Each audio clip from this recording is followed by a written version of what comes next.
Hello, my name's Jim Moran, and thanks very much for joining us for Better Health and Safety Performance with ISO 45001.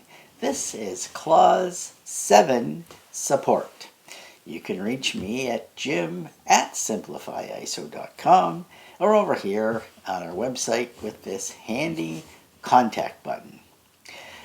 If you've seen any of the other high-level standards, you know that the support section is part of what drives the entire organization's engine. We have 3 categories of support, starting with people. And after people, we have infrastructure and the work environment. The best thing you can hope for is what we would call a health and safety culture. Something along the lines of a culture where people don't have to be told how to be safe. They've learned how to be safe. They help each other stay safe. They work together. They let people know when there are issues like unsafe work conditions, and they can do it without fear of recrimination. You'll notice in Clause 7.2 that we're talking about competence. And just like all the other standards, you have the requirement to make sure that people know how to be safe, how to stay safe, how to find out information about hazardous materials. You'll see the word awareness, and it includes awareness of things like the quality policy for the organization, any health and safety objectives that might apply to their position, might apply to their work. They need to be aware of unsafe conditions, and they need to be able to notice and remove themselves from unsafe working conditions. All these things go together in Clause 7.3, awareness. In Clause 7.4, you'll see the requirement for communication. And inside the communication requirements, you see both internal and external communication. Be sure to have a close look at these requirements because they have expanded these requirements from the ISO 9001 standard. For example, there'll be communication among contractors and visitors to the workplace, among other interested parties.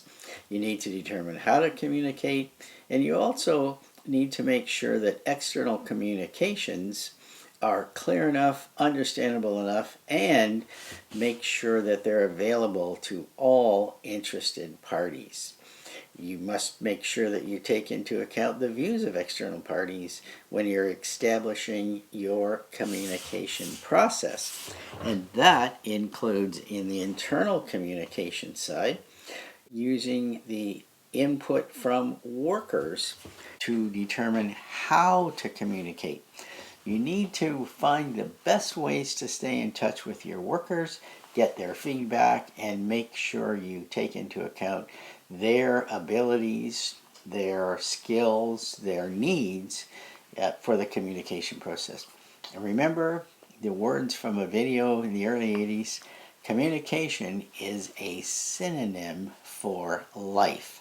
There's nothing unusual in 7.5, the control of documented information section, but be sure to thoroughly go over the requirements for documents of external origin.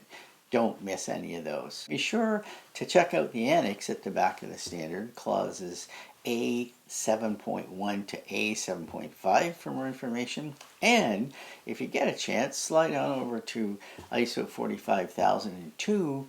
We'll have some really great information for you. You can manage your system better with our Simplify ISO cloud-based platform. And if you'd like to spend 10 or 15 minutes with us to see if it's a fit, just use this handy button right here called Schedule a Demo. And if you think your folks could benefit from a 45-minute complimentary lunch and learn on ISO 45001 or any other ISO topic for that matter, just contact me at jim@simplifyiso.com. I'll get back to you and we'll make the arrangements. Thanks very much for joining us, and I hope you can join us next time for ISO 45001 Clause 8. Bye for now.